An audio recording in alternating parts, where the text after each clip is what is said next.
Dr. Lindy Louise. Welcome back. Hey, nice to be here again. Yeah, you're one of the early guests on the show when things were even crappier than they are right now. So very very happy to report that we've tried to improve the production value and get a little bit better at this. So I'm happy to have you return and reprise your role of advising us on health and nutrition and fitness. Awesome. Happy to be here. So for those who maybe not haven't watched the first episode, don't know who you are, could you give me the quick overview again of what you do and kind of what space you're working in? Sure. I do three main things.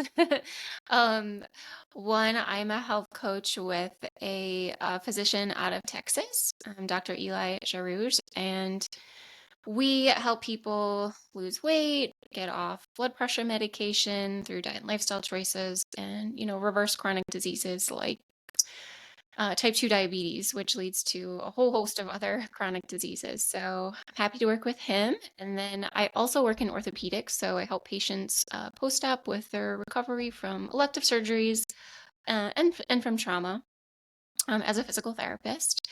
And then I have a YouTube channel where I teach people how to cook real whole foods because I think that that is the best thing that you can do for your body and your health and feeling good and looking good and avoiding all these chronic diseases that led me here today. Yeah, totally. So you have a little bit of a personal story attached to this too, correct? And I don't think we talked about it in the first episode. Would you mind covering that just a little bit to give people a lay of the land of kind of how you ended up in this space and why you're so passionate about it? Sure. Like many people or like most people, I've had my own health challenges and they weren't really addressed or even answered in the traditional healthcare model, at least in this country where things are addressed with like a pill instead of looking at the root cause of like why something is happening. So that started for me a long time ago. I'm 40, just to give a little bit of context, 40 years old. But when I was 19, I started to have debilitating migraines a couple times a month. And, I knew some people in my life who experienced migraines, and I just was like, oh, this is just genetic. This is just something that I have to deal with, you know. And then the messaging I was getting from healthcare providers really like solidified, okay, this is just like something that you're going to have to deal with. So, like, let's find the right drugs, right? Or look at stress. And, so I went down that path for, a good 12 years. Whoa. I missed work. It was definitely impacting relationships. It was sort of becoming part of my identity, just in the fact that everybody that knew and loved me knew that like I had migraines and like I'd be out of commission sometimes, right? Um, and I didn't really think anything of it. I really trusted the healthcare providers trying to help me. And, their recommendations were probably like, most like, well, maybe let's try this pill, or you should really look at your stress.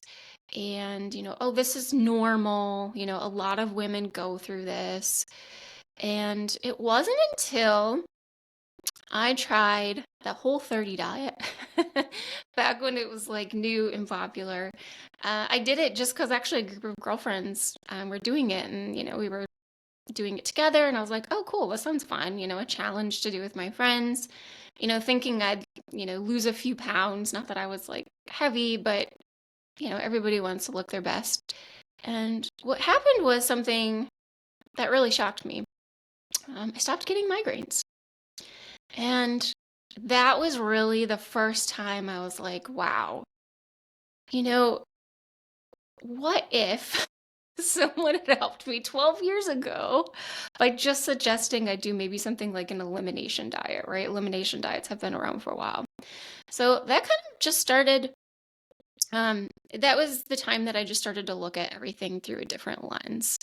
Um, and then of course, I evolved over the years and my diet changed and got even better. But I think people like me and anyone who's ever figured out their own health problem on their own or just by chance, um, we get frustrated and we want to help people. So, over the years, I started talking about this sort of stuff on Twitter, like addressing root cause. And I was lucky to meet people like you, Brent, help a lot of people along the way, and then just meet some other providers who have a like minded approach. Got it. Yeah, it's very weird that there's so much focus now. I think mostly on Twitter, honestly, in stories and anecdotes of people who have, adopted like a whole foods type of diet, no matter what it is, whether it's a carnivore or it's a low carb or it's a, primarily whole foods, low processed. And the stories you see, like Mimi Morgan, and there's a whole list of people that have completely transformed their health from some literally being on death's doorstep to being vital and healthy and got plenty of muscle and energy and all this stuff. It's pretty shocking, and it's also shocking to me to see the pushback from the establishment. There's a lot of people. I get told this on a personal basis. They're like daily, "What you're doing is dangerous. This is terrible. You're gonna destroy your health." And it's kind of disheartening to see, but at the same time, I'm very happy to see the Nick Norwitz approach gaining traction. Do an experiment on yourself, see what the outcomes look like, and some people bucking the trend and ignoring their doctor's advice and sort of going out on their own. It's very controversial. There's people that really feel strongly that we shouldn't be doing this, but I think it's a net positive for society, honestly. Absolutely, I agree. And I feel like, you know, I guess my story is not unique, but I think what's maybe different about mine was like I didn't luckily I didn't have to lose like 100 pounds to get here. I was eating like I was always passionate about cooking my own food at home, but I was eating mostly a vegetarian diet. Then I started to add some fish, and now I eat a lot of, meat, fish, all those things. But I was also eating things that I thought were healthy that were like these like plant-based things like, and what is it? Like earth balance instead of butter. Oh, it's always their marketing and their packaging is always the wildest. If you go to the grocery, I don't know if you've done this, but you go to the grocery store to that section, that section that's got the Section. fake meat patties and this is always this healthy earth, and there's like all and you read the fucking package and it's like, oh my God. Like you actually look at the ingredients list and you about fall over. I can't believe that this stuff is being touted as healthful in any way. It's sad and shocking because a lot of people don't have much sophistication around this space and sort of look at that and are sort of lulled into this sense of ooh, this is the healthy thing to do. And I think people are really damaging their health through this. Yeah. I mean, I think I look at it as like, and I didn't make a lot of money back then, like not that I make a lot of money now, but like, I was like going through graduate school, making no income. So like these things weren't cheap either. Like I thought I was making an investment in my health, like doing good by choosing like, Morningstar soft sausage versus just like bacon or whatever other breakfast meat, or like I said, like earth balance instead of butter.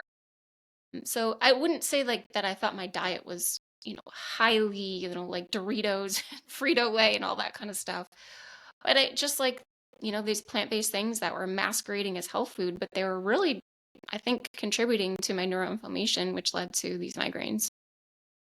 Yeah, it seems like neuroinflammation is an area of study that's really gaining traction now. And I think that it's been overlooked for a long time. And I don't know if we have a definitive answer around this stuff, but I know you pay a little bit more attention maybe than I do. So maybe you give me an overview of what you know about neuroinflammation and how to manage Yeah, it? I mean, I don't, so I mean, it's like, I don't even know if it's like necessarily a term. It's just the term that I'm using to, explain what was going on in my body. And, that is not my area of expertise. I'm not going to pretend that it is. And quite frankly, like for my life and for the life of my patients, it doesn't matter because the answer always goes back to get rid of that ultra processed junk, just eat real whole foods, and your problems are likely going to go away. And if they don't, we do need researchers to, spend their time in labs studying this kind of stuff. But that's not what I do. That's not what I want to do. But I will help support people as they transition away from, their current diet to a real whole foods one, because I think that's ultimately what's the most important. Got it, got it. And there I go again. Like I'm always I'm the nerd that always wants to dive into all these topics, No, that's and okay. It's just it, like it I'm not that kind of scientist, so It can be, but sometimes it can't be, right? And this is something that I've talked about in the past on the show, and I've done in my own life, is that sort of, you know, uh, wasting time looking at the minutia of all these mechanistic things and the new hottest trend and what the new hypothesis is about this, that, or the other thing, Well, ultimately, that's distracting you sometimes from doing the simple thing that's not very sexy that actually provides real benefits to real people. So maybe talk to me about that, because I know that your approach is very similar. Yeah, I used to be a little bit more like that too, but I just have realized that everybody just needs it really simplified. And the simple usually works. So what I say is eat primarily real whole foods, protein first. That's what's going to keep you full and satiated and build muscle mass, which we need for, the decades that we're on this earth to stay strong and independent. So if you're building your meals around animal-based protein, uh, the low carb vegetables that you like and work for your body, you don't have to have those, but a lot of people enjoy that, and that's okay. Low glycemic fruits, so huge fan of adding berries if that works for you and your body. Again, there's some nuance there. Um, but that's just like the general outline of what, I believe is a good diet for a lot of people. And then moving your body. So that looks like something as simple as walking, hiking. If you like swimming, biking, great. If you don't, walking is fantastic and easy, and most people can do that anywhere. And then also strength training. So, lifting heavy for you weights a few times a week and getting enough sleep and reducing stress in your life where you can. And then lastly, getting outside, seeing the sun, or if you live in a cloudy area still, there's benefits to being outside. And really, like, those are the things that I want people to do consistently. And over time, you'll get the results. You'll feel better. People start asking what you're doing. And it really is that simple. Yeah, people don't like that though. People want to I don't. program, and it's also not easy to monetize. That's another problem too. It's like it's Yeah. very difficult to give good advice on the internet and sustain yourself. You probably know this, right? Like trying to have any sort of income when you're not grifting and when you're not. I'm going to give Right. you my coaching plan, and I'm going to give you my program that I need to sell to you. Like it feels like people want it to be more complicated than it is. They want to feel like there's some guru out there that knows better than them, and it's actually very, very complicated and it's tailored to you specifically, and you just need to buy my program. I think that's a real problem in the space. Yeah. And even though it's simple, it's still hard, right? Because we're dealing with like addiction and changing habits. So a lot of people can do this on their own. They can follow people like you or I or anybody else who's, talking about these things on X or wherever they're on social media.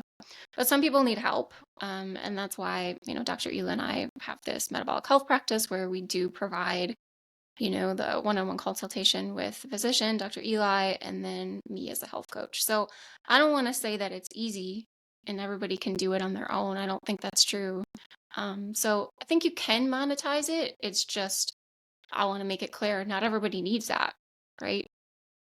For sure, and I think you actually said it exactly right. Like, even though it's simple, it's not easy. I think there's a lot of underlying issues. You mentioned addiction. I've talked to Dr. Tro in the past about psychological inputs and aspects to this. Right, there's a lot of people that have food addictions that actually were abused as children, and he actually does an ACEs questionnaire for everybody. Mm. If you're familiar with that, to understand No. it's adverse childhood experiences Oh, score, okay. and it's a gold standard for measuring. Basically, it just did a backstory. This guy named Dr. Vincent Felitti was working with Kaiser Permanente in California, who was Kaiser is both an insurer and a healthcare provider, and he was tasked with reducing healthcare costs around obesity. And he ran an obesity clinic, and he was finding out that people would make tons of progress, and then they would fall off the wagon. They would exit, and they wouldn't show up for their appointments, and then he would track them down. Eventually, he found out just by chance that one of the people had complained that I didn't want to lose weight because I would feel attractive, and I was actually sexually molested as a child, and it's triggering all this type of stuff, and that sort of led him down the path. And he actually looked at the data that Kaiser had, and he identified 10 adverse childhood experiences that were tightly correlated with negative health outcomes. And so that has become kind of like the gold standard around childhood trauma and some of those subsequent negative health impacts. And so I think a lot of people, even if they know the right thing to do, like I said, it's simple, but maybe it's not easy because they're dealing with some psychological issue or some addiction propensity, or their dopamine system's all messed up. There's a bunch of reasons why somebody might go off the track, even though the prescription is simple. The execution Absolutely. might need some support, right? Yeah, even just like being in this modern environment, right? There's sugar and ultra processed garbage everywhere we look. So it's hard. It's hard for me every day. You want to know Um, how bad it is? I got to tell you the story. I was yeah. at Costco, and I buy Yeah. all my meat at Costco, other than Marco at Independence Arc. But like my day to Same. day, stuff is coming from Mhm. Costco. And I looked at there was a package of bratwurst. It looked great. It was like a German type of bratwurst that's a Costco brand. I picked Mhm. it up. You don't want to know what the second ingredient on the list was, Oh Lindy? my gosh, corn syrup or something. High fructose corn syrup. I guessed it. Like, I'm why, right? Why? It tastes great. It tastes Right. great. Why are we Like putting sugar in meat? and it's everywhere. So everywhere you look, it's just ubiquitous, and it's very difficult.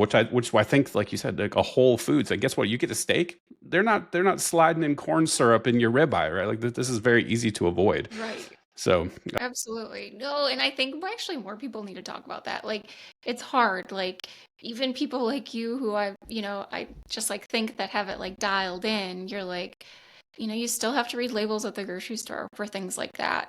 And, I struggle every day, of course. Like, I also live in the modern world. There is, temptation everywhere. But I think finding a community of people who are going to support you and try to hold you accountable is really key, and that's free. Actually, I'm a huge fan of X for that reason. Every day I go on, and I know that sometimes you can feel kind of icky after being on social media, but generally I feel pretty uplifted because I've curated this community on X where people are doing the same thing that I'm doing, and it's almost like going to like an AA meeting every day, right? yeah, Like you're like, okay, okay, these other people are doing it, I can do it too. That helps me, and it's free. And anyway, that might not work for everybody, and they might need to pay for some support. But there's a lot of good free resources out there of people who are doing the same thing as you. yeah, my experience exactly, and I think X is great, and it can be it is what you make of it. Social media is weird, right? Because if you get into a space and you're genuinely wanting to improve society, you have to state an opinion. You're like, well, you know what? Like this is actually bad. Like high fructose corn syrup, bad. There's certain things you have to almost be negative in some sense to get to the good, right? And that's always a challenge. But if you get a group of people, like you said, who support you, lift you up, all these things, that'll work to some degree. But I think, to your point, maybe paying for it is a strategy to help if you're getting stuck too. Because if you're actually putting money out of your pocket on the table here, there's an investment there, and I think you feel Totally. a little bit more invested, and also having somebody that you have to have an accountability with. Like yeah, you're an X, you can, let's say you're maybe you're not honest about exactly what's going on in your life. You can hide some stuff, right? But if you have an accountability coach that you're meeting with regularly, that's actually looking at your metrics. All right, what did you weigh in today? Like, oh, did you get your annual physical? Let me look at your blood work. That stuff doesn't lie, right? And I think maybe some people might be incentivized. It might be a good strategy to be like, well, if I care about my health, maybe I invest in getting some coaching. That's just one of Yeah. the thoughts that I've had generally about the sort of free nature of social media versus paying somebody for a service. Yeah, I think there's options, and not everybody has. I mean, I'm very sensitive to that. Not everybody can afford to seek help. Totally get that. So, if you're one of those people, like, find a couple people that you can follow on social media, whether that's X, YouTube, Instagram, whatever, as inspiration for eating real whole foods, and then find somebody in your life that you trust and is going to be a willing accountability partner, and have them check in with you, right? I do that for, some of my friends, some of my siblings, like, like weekly check-in, like, hey, this is what I've did, on these days, this is what, they did. And it helps a lot. And that's free. So again, like you don't have to shell out money for, someone like me or Dr. Eli or whoever else. But it is an option if you want to go that route. But tons of free ways to do it as well. Kind of curious, like what does that look like? I know you just announced the new Mhm. partnership and the new gig. Like Yeah. what? Maybe we talk about that a little bit. What specifically do you do, and what would a relationship with a health coach like yourself look like? Yeah, sure. So there's a couple of us out there right now, at least in the US, with big practices. Rivero Health, which is Sean led Baker's. by John Baker, Dr. Tro. who, you've had on the show before, and then some others. And then Eli and I, so it's metabolichealthmd.com. And Dr. Eli, the program is you have an initial visit with him that's 90 minutes. He does a deep dive into your lab work, explains what that means, goes over, what you need to work on, what your goals are. And he kind of follows you from a physician's lens for 16 weeks. And then once a week, you meet with me. And, I am that accountability partner. So I'm really helping you with, what you should be eating, keeping you accountable. And then where my, you know, schooled expertise comes from is I use my background as a physical therapist to, make a tailored exercise program. And again, keep you accountable to that. So exercise program is going to look different for everybody. Some of our clients are, working on just reducing knee pain because maybe they have osteoarthritis. And then some people are more, really trying to obtain like a certain physique and need like a program where they're, hitting different muscle groups each week. So that's going to look different for everybody. And, that's very custom to our patients. And then at the end, you meet with a physician again. And, most of our patients meet their goals, which is amazing. So I shouldn't say patients, clients, because Eli is not, we are working on licensure in each state, but he's a licensed physician in I think 17 states right now, 14 or 17. So we're getting there. And then the last thing is you do meet with Dr. Eli once a month. So, you get a lot of attention from two people that have had a couple decades of experience of working with patients in the traditional healthcare system, but left it to actually help people and address root cause. So you get a lot of attention. And again, not everybody needs that, right? Some people just need to go on X once a day, like see that Mimi's doing it and Brent's doing it, Lindy's doing it. But some people are really actually quite sick and, have full-blown type 2 diabetes and really need, a couple months of guidance to get out of that. Yeah, and I think there'd be value in people who are not quite there, right? Like, Yeah. Oh, because absolutely. I Absolutely. I consider myself as one of the people that probably would have been a great candidate for that because I had my physical 3 4 days ago. I got my blood work back, Mhm.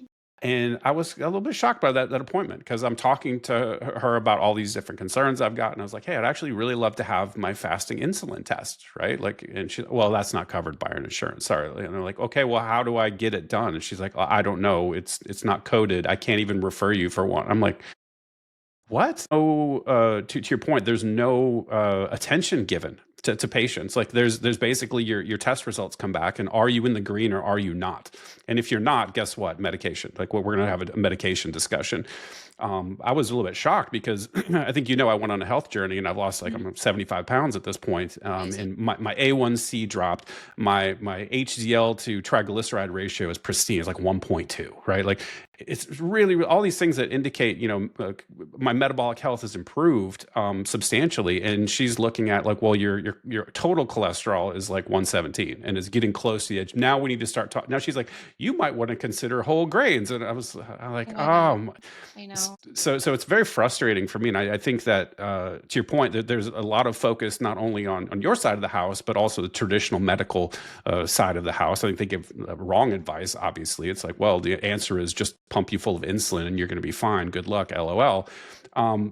And on your side of the house, like we need to do a major intervention because you're full blown diabetic and your metabolic health is trash. We really need to jump in. So, but the people like me that were sort of floating, I was pre-diabetic A1C. Like I was in that sort of really metabolically unhealthy range, but not fully to the point where both, anyone would jump in and like, we need to aggressively treat this. And I think this is a shame because the folks that are yesterday's, pre-diabetic are tomorrow's like you're in a health crisis situation, and they kind of slip through the radar, slip through the cracks.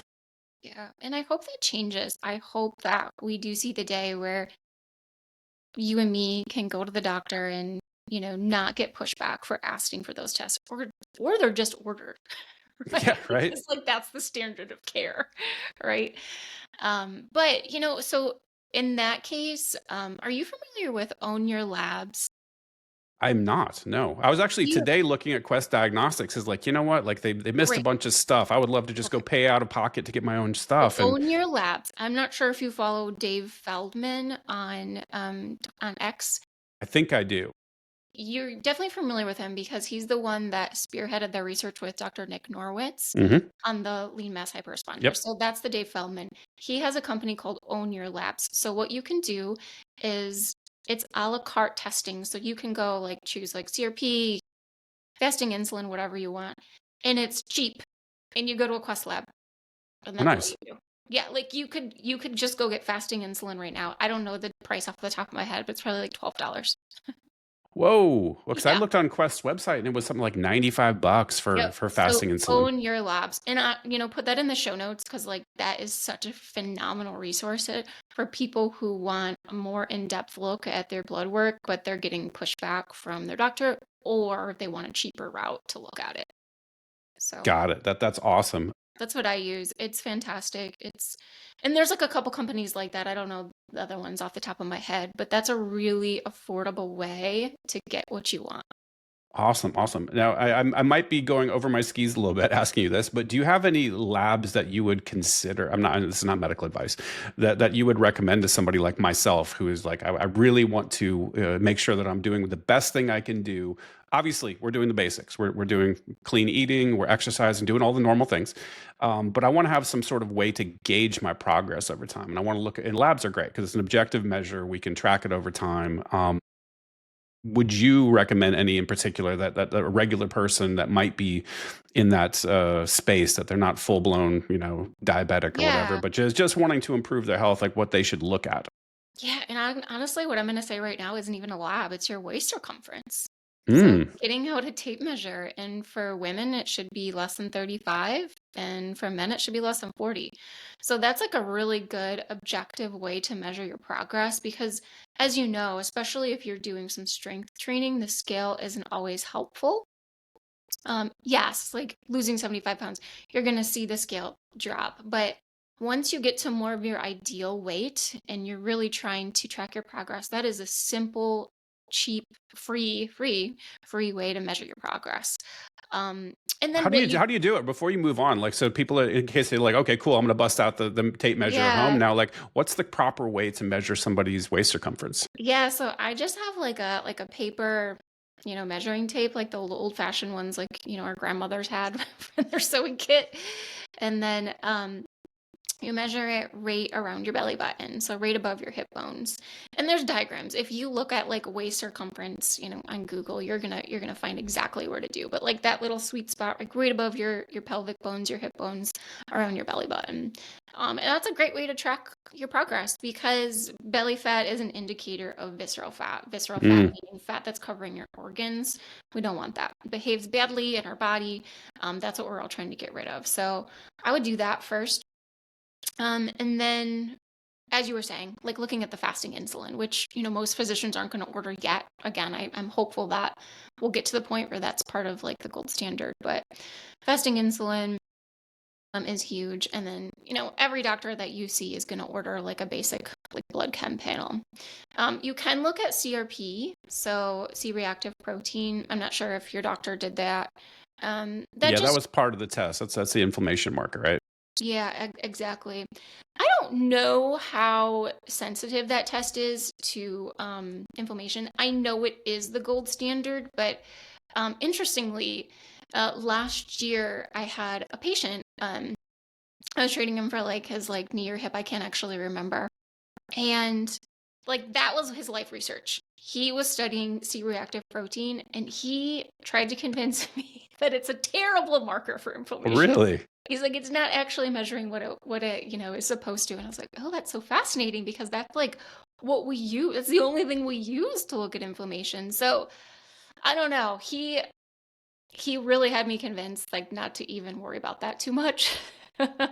So I think like other signs that you could look for inflammation would just be like, one, how do you feel? Do you feel bloated? Like, is your face puffy? Right? Like, are you getting migraines? Those kind of things. Like other, warning signs that your body gives out.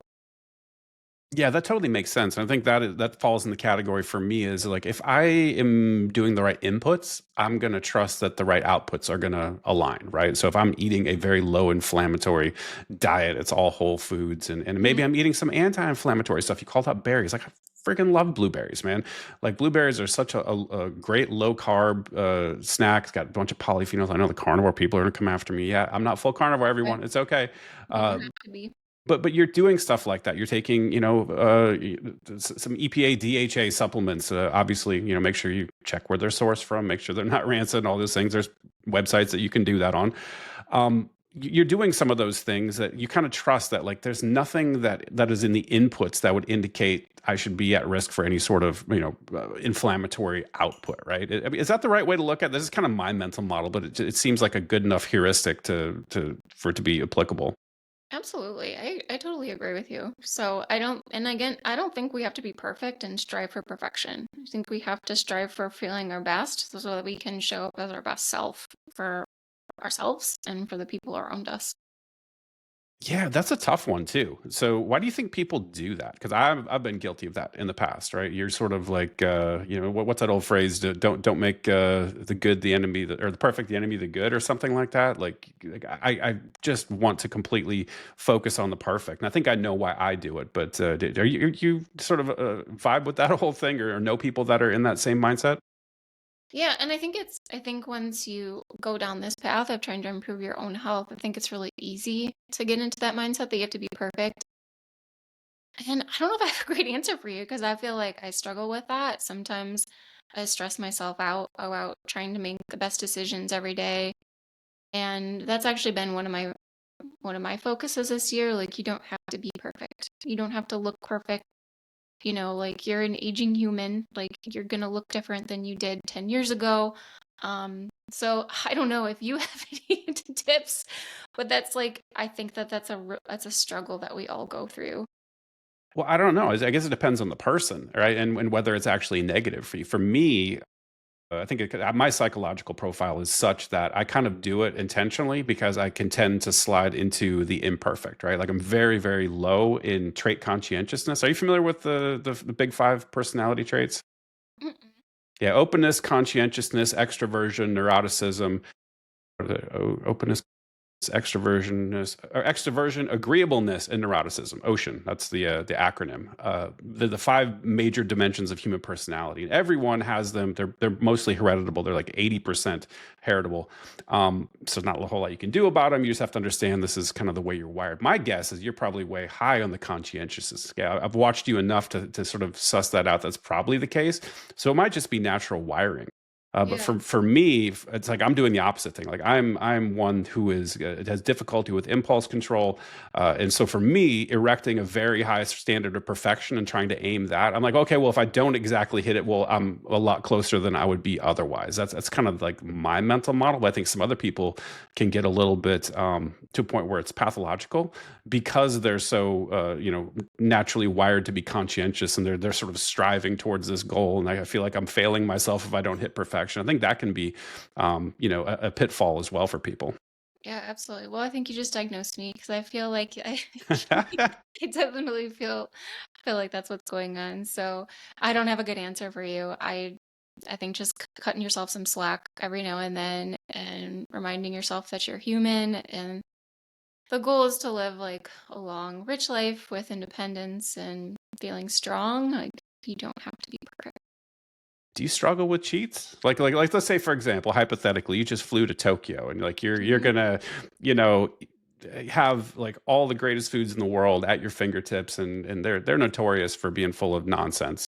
Are you a person that would like No. struggle to like have your No, cheats I or would just indulge and enjoy it. I think that I'm good at that. I think I struggle more with like the day to day, right? Beating yourself up if, you have like a misstep. But no, and I some people can afford to have cheats in their life, and then some people it throws them off. So like it's akin to an alcoholic not being able to have a drink. Mm, So I think that we have to understand that there are people that can't have those cheat days with the food, at least at maybe some time in their life, and that people that can. And I feel like I'm a person that can, right? I do have the willpower. And so, for example, I'm definitely not perfect.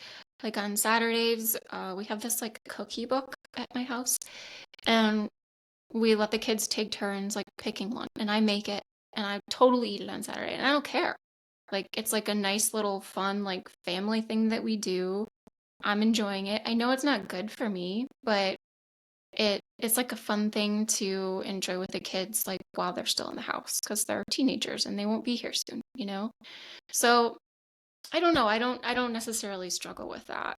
But I know that some people do. Are you someone that struggles with that?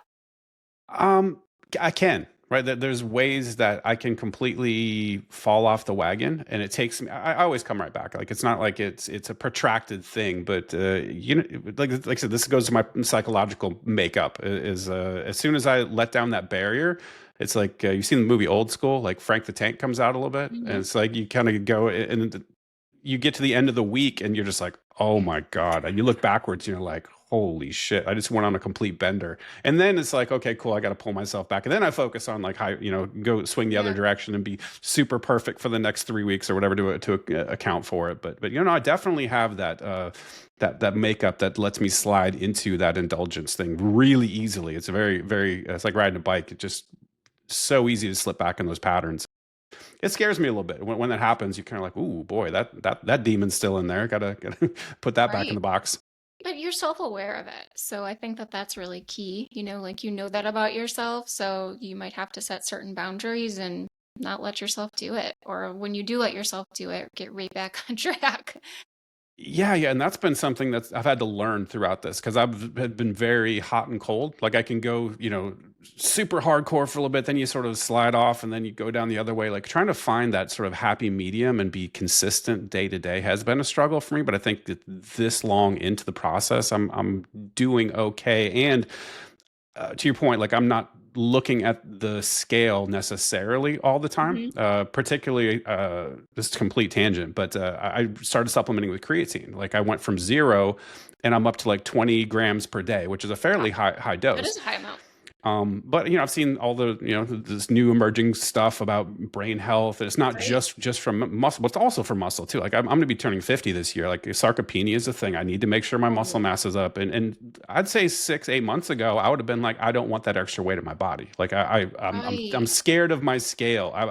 I was tied to this idea, like it's part of my identity. Like I'm the guy who's losing weight, right? Like I post my stuff on Twitter. I'm the guy who's down this many pounds, and literally I reversed. I added like 10 pounds back on with just a creatine. And even though Amazing.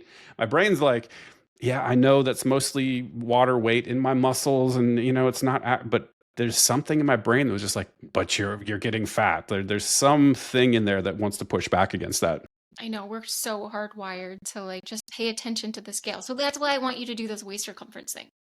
I will start immediately. Yeah, That's a great tip. I've never even thought to do it, and I haven't been tracking it the entire time. It's been visual for me. I've been like taking pictures and trying to track over time, but I totally. haven't. Also a data nerd, so I would love to have some data around that.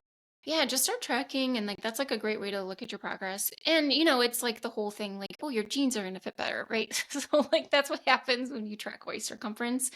Like you just feel tighter in the stomach, which most people want because it's an indicator of health and like that's when we feel our best. Um Yeah, so the creatine thing is interesting because I don't think a lot of people know that they're going to carry more water weight when they use creatine. So I think that's like a good thing to talk about. It's like, okay, you're going to probably, the scale's going to say your way a little bit more, but don't freak out, right? It's, a good lean muscle mass. But yeah, that can be really scary. Even like this morning, I had a drink and I put creatine in it this morning, and I was thinking the same exact thing. So, like, I was like, Lindy, like, the scale is going to show that you're going to start to gain weight if you really start to take this every day, but it's worth it because muscle mass is so key for aging well and aging with independence. For me, I notice I can lift heavier weights now. Like it's been Amazing. surprising. The performance improvements were like, oh, okay, so I can lift heavier weights and I'm going to build more muscle, which will eventually burn more fat. So I mean, like I was able to rationalize it. It's just like, hey, this is fine. Just ignore it. But I still got that thing that pops up, man. I don't know I know. I how to think tamp that down. I know we're hardwired. Are you noticing any cognitive benefits with the creatine, or is it hard to tease that out? It's really hard. So I'm not sure if you paid attention, but I went through a job change. I just switched jobs after Oh like my ten gosh. 10 years in the same job, doing the same thing. I remember when you were working a trail job. Yeah. Well, I'm still there, same company. I don't tell Oh, okay. people where I'm at, but it's like my director was such a nightmare that I had to bail. Like I was like, I can't do this anymore. It was so much stress working for her that I couldn't continue. And so basically, when I started taking creatine, it was about the same time I transferred jobs, and now I'm into this place where I have this great leadership and kind of dropped like feels like 1,000 pounds of weight off my shoulders just That's great. cognitively. And so I feel like definite cognitive improvements, but boy, with a confounding variable of a massive life Right. change around job, it's very difficult to understand which is which. So I don't know it, but I do feel better. Cognitively, I definitely notice an improvement, but it's just tough to say. Yeah, absolutely. So I think it's a great thing to take. I struggle to remember to take it every day. Because I don't have a smoothie every day, and for me, it's the easiest way to include it in your Oh, it's diet. not. It's not. I promise you, it's not. So let me Yeah, pitch tell me this what because you're doing. Tell I us what you're doing. it's very simple. My strategy is easy. It's called raw dogging it. So I take a glass of water and I put a scoop of 10 grams in the morning and before bed, and and you just fill it up with water. It literally tastes like nothing. There is Great. no taste. You just swirl it around. You get this milky white looking liquid, and you just throw it back. All right, a Uh, shot. I love it. a shot of creatine. I'm telling you, it doesn't have to be complicated. You don't need your gummies. You don't need to blend it into like no. Just it is the easiest way to do it. Not everything you can do that with. Like some stuff just is kind of like glycine. I like to put that in a tea because does have like this weird aftertaste. But if you put it in like a Sure. herbal tea, it tastes sweet. Glycine's got this sort of sweet flavor to it, so it Mhm. almost feels like you're having a treat. Okay. But Okay. yeah, Well, I'm totally gonna do that. definitely do it. So, cause I was in the same boat. I was like, how am I going to take it? When am I like, it was very hard for me to do, but I put Yeah. it right next to my coffee canister. I've got a jar. I buy this giant bulk creatine on Amazon and I put it in this jar sitting right next to my coffee thing. So in the morning when I wake up, I grab my, coffee, my French press, and it's like, oh, the creatine's right there. Cool. It's just part of my routine. And I just do it before bed. I'm gonna do that because I already have my vitamins next to the coffee because I don't forget coffee. So then I don't forget vitamins. So I'm totally gonna do that. That's great. And just drink it maybe while the coffee's brewing. Yeah, yeah, it's literally takes like 30 seconds. It's so simple to do. And you would talk about the concept of keeping stuff simple, man. This is the easiest thing in the world to do. I promise you, everybody, it doesn't taste bad. It's not weird. Just throw it back. Okay, awesome. So wait, right now I'm just doing 5 milligrams. What made you go up to 20? I'm curious. A couple of things. Number one is my body weight, right? Yeah. So I have, even though I'm losing, I'm still above 200 pounds, and so just from a strict, dosage standpoint, you say like, hey, 5 grams is kind of like has been the gold standard for like everybody. Well, that's like from a 120-pound woman all the way up until, I know that things are dose dependent, and so there was that. Also, there's the fact that it's been studied long term, and there's no adverse impacts other than some GI distress potentially. So it's very, very safe. And so I use that as a gauge, and it's so cheap. And It so is so cheap. I love that it's about it. just dirt cheap. It's the most effective supplement that we know of on the market. And so, especially with the emerging research on cognitive benefits, it just seems like this is a great, healthful thing to do. And I would rather overshoot than undershoot. And so I just bought these little scoops on Amazon. There's little like they come in like different gram sizes, from like 1 up until 10 grams. I just took the 10-gram scoop, I plopped it in the container, and twice a day, and I don't even think about it anymore. It's just part of my routine. All right, I'm gonna totally start doing that. Yeah, I think I said 5 milligrams. 5 grams is what. Yeah, that's correct. 5 grams. Okay, cool. What else do you take? I take a good, like I said, EPA DHA supplement. It is Nice. not purified EPA. I know that Dr. Tro is really big on that, but I just use Metagenics. Like I think I mentioned, there is a website that does third-party purity testing to make sure it's not rancid and that Right. sort of thing. I can't remember the name of that website, but I know what you're talking about. Yep, I saw Rhonda Patrick talk about it, and I went and Okay. looked at it. And Metagenics is the brand that I take. I wish they would sponsor the show, but they don't yet. Fantastic fish oil supplement, and I keep it in the fridge. It comes in a dark bottle, which is great. You don't want it to oxidize from light, but I also keep it in the fridge. I recommend everyone do that as well. Make Okay. sure that it doesn't oxidize any further. And I take 2 grams of that. I know people are like, "Oh, you are atrial fibrillation." I'm not worried about that. I've got a Fitbit that tracks AFib signals, and I think the benefits of the 2 grams versus 1 is probably something that's important. Like I mentioned, my HDL triglyceride ratio has really, really improved. That's I mean, awesome. it was like 4.8 before, and now I'm like 1.2. Yeah, you said 1.2. That's amazing. It's fantastic, right? So It can be done, people.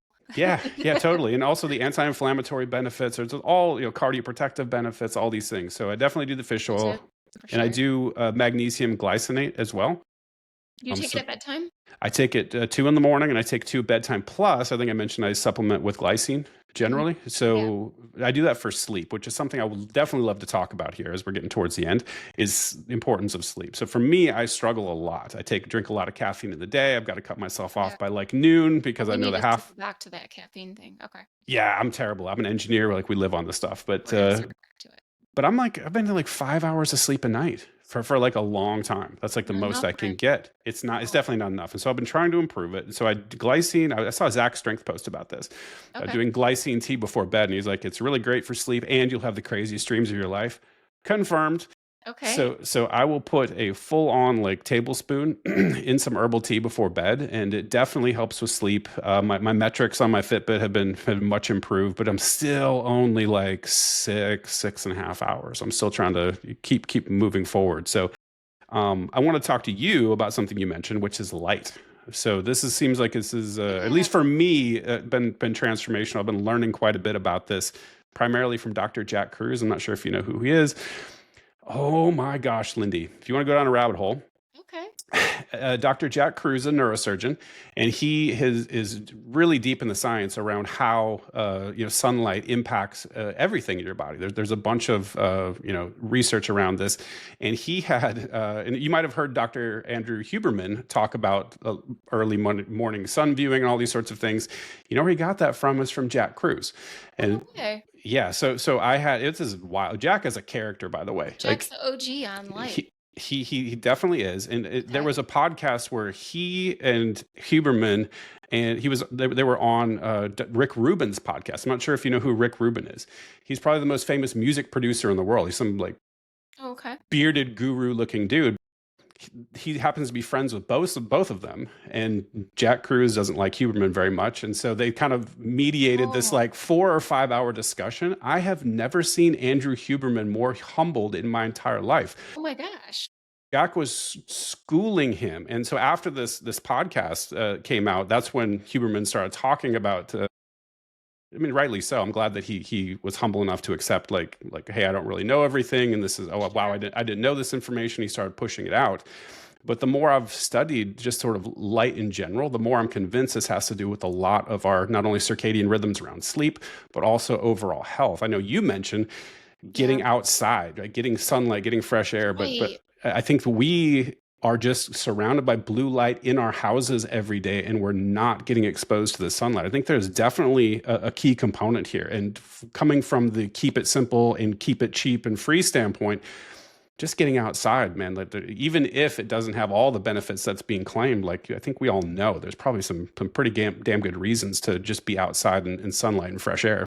Totally. I mean, like everybody that is in the health and wellness space or even a listener understands that morning sunlight is key, but we don't always have that and our schedules don't allow for that. So, that's ideal, but we don't live in an ideal world. I can't get out and see the morning sun every day. Like I live in the Midwest now, and I have like two full-time jobs. So that's not possible. But if you are not a believer, if you are having a stressful day, just get outside and take a 10-minute walk and assess how you feel afterwards, right? Like being outside in nature is critical. Ideally without headphones, just like, listen to the sounds around you, even if it's cars, right? Just like get out of your head for a minute and see what is around you. It's so therapeutic and I'm glad you talk about it because this is like a simple free thing that anybody can do and everybody should be doing. And it involves walking too, which is, one of like the pillars of your health. So I can't recommend it enough. So I want to hear more about what you learned from this 4-hour podcast and like, because like everybody knows the basics, right? Like, wind down, like, no blue light after a certain amount of time, like turn the TV off at least an hour before bedtime, dim the lights at night, get out and see the morning sun. Like, what are the other basics that we need to know beyond that?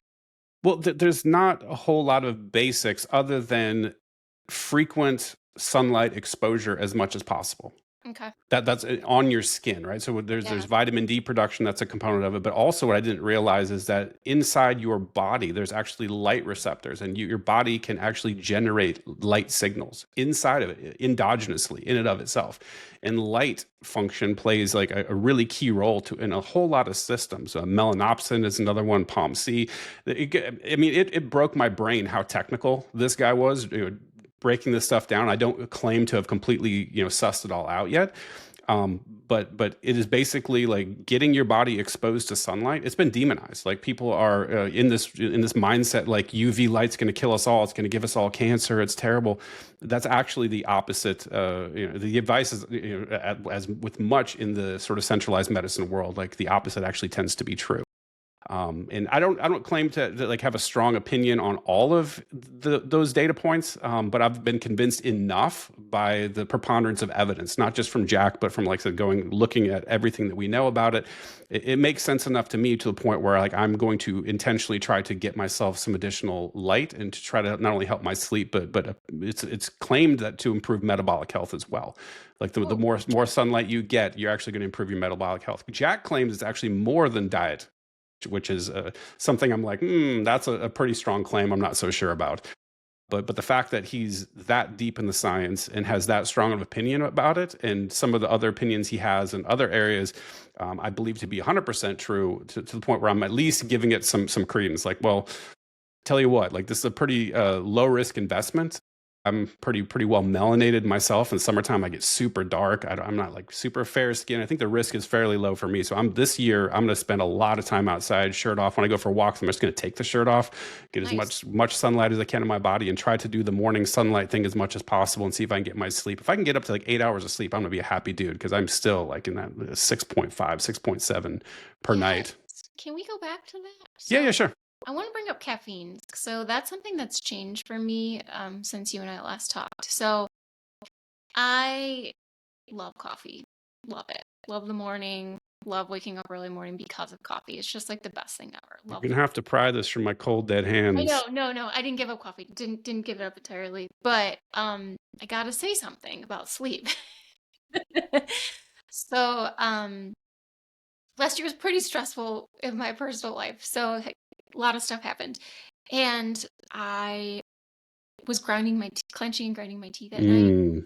And that's always an indication. Lindy, you're doing too much. Like, cut it out. Like, so I was like, well, these life things aren't going to change anytime soon. So what can I change? So I looked at my coffee intake and I was doing like 2, maybe 3 cups a day. Um, always cutting off before 12, just like my body just cannot have caffeine after 12. I will not sleep. And I was like, I'm just going to see how I feel with 1 cup. Immediately, my eye twitch went away and I stopped clenching and grinding my teeth. Like that night, once that happened, I was like, oh no, do I have to give this up? And I haven't, but I am now acutely aware how sensitive we are to caffeine, or at least me. So I would maybe even consider trying just 1 cup or dialing it back and then How really. big can the cup be? Well, that's a great question. My dad asked the same thing because my dad panicked when I talked about this. He's a coffee lover too. It's probably like 12 ounces. So just like a little mug. And Yeah. So it was by terrible. the You're gonna be way, tired. this is my French press. Right. I I know. drink probably 2 of these a day. I'm just gonna be honest here. This I is know it's the best. I love coffee.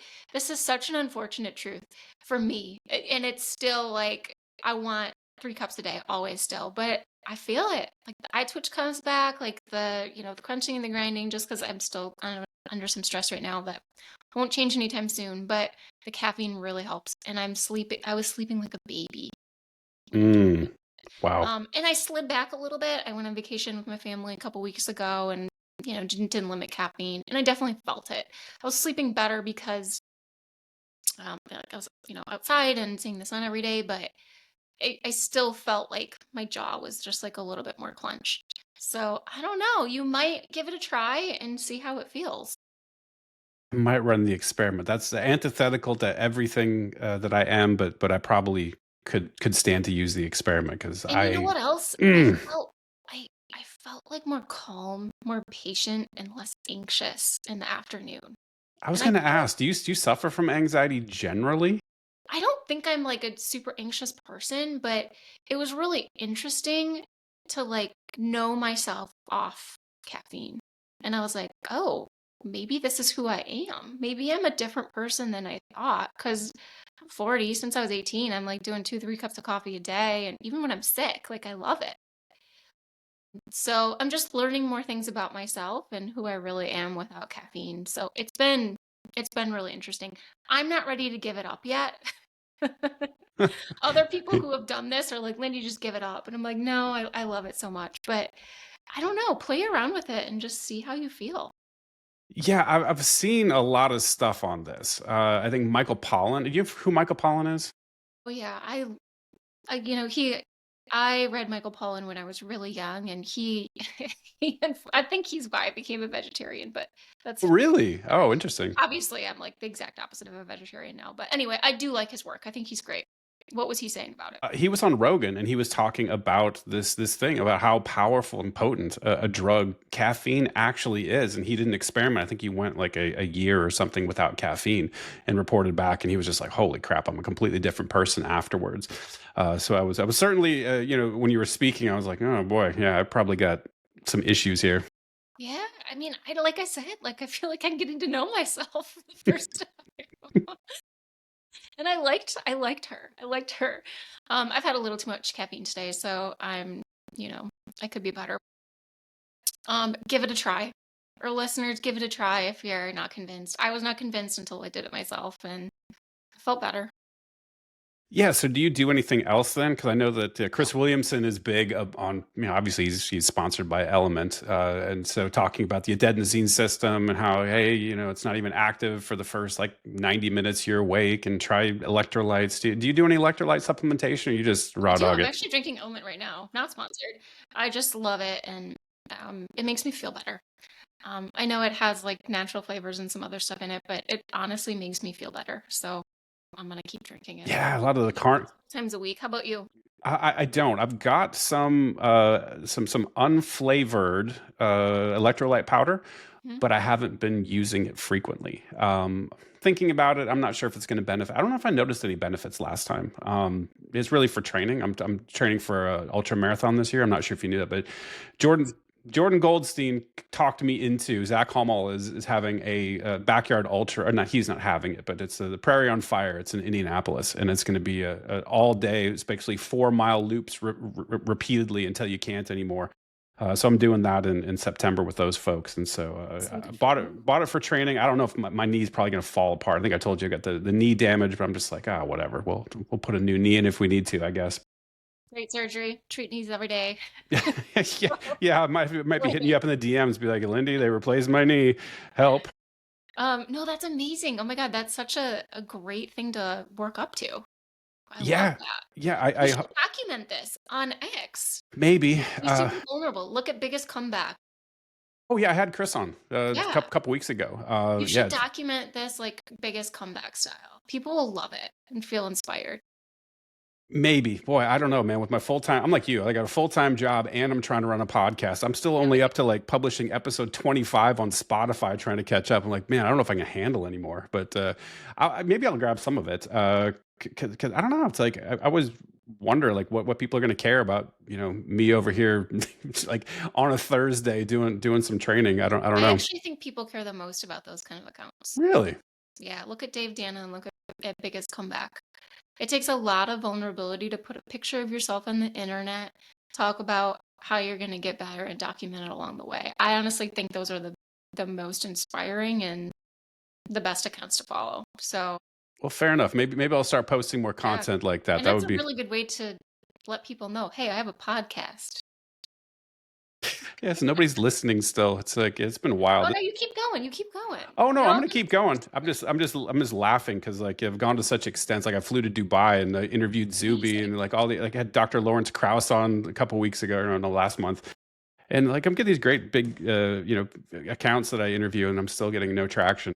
It's a slog, but I knew it would be. I kind of had this 5 year plan, like first like 3 4 years is gonna be nobody listening, and hopefully if I stick with it, somebody will. 100%. My favorite podcast that I listen to almost every day, they talk about this every single episode. They're like, we were in our, kitchen talking on like microphones like this about health for 4 years before anybody knew who we were. And now, I mean, I won't mention the name of their podcast, but they're one of the biggest podcasts out there. You just got to keep going. Yeah, no, I'm. It's just frustrating. Not like I'm like, oh, everyone should listen to me because whatever. But like, I feel like I've been talking to such great people like yourself and all these other people, like, just so much great information. And when you see like 35 views, like, oh God, there's so much good information in there. Please, Yeah. somebody listen. This is normal. This is like the Yeah, normal beginning. This is what everybody says. So I hear you. I'm on YouTube. I'm still like not monetized, but it's just like you got to keep doing it because you love it. And that's yeah, where you're going to gain followers. Like people will see that. And you don't want people that don't love it anyway, right? 100%, hundred You want percent. like a really good following. People who are like believe in you and believe in, what the guests are talking about. Um all right, well, I want to hear more about this ultra marathon prep and your coffee intake. Like I see a lot of really good tweets in the future about these I, two topics for you. I will adjust my content for your preferences, Lindy. I will run the experiment, see if anybody's listening. So Out of one. I mean, again, that's huge. I mean, that's how we learn. Like we see other people do it and then we're like, "Oh, wait, I could do that." cool. Well, I'll give it a shot. It can't hurt. Well, anyway, we're getting right about up against time. I know you're a busy person. I just want to say thank you so much. Like I've been, really excited for this episode. You're such a great person to talk to, and I love your content. I've got so many recipes that I've put as staples in my house because of Oh, you. thank Um, you. and so just love your insight. Really appreciate you coming and talking on, like I said, a show that not many Oh, people it's are going great to to be listen here. to. Appreciate it. No, keep it up. Like you're such a great host. You ask great questions. You're so easy to talk to, and it just feels like really natural conversation. So I believe in you. Awesome. Well, hey, tell everybody where they can find you in case they live Okay. under a hot rock and don't know where you are already. Okay. All right. Thank you.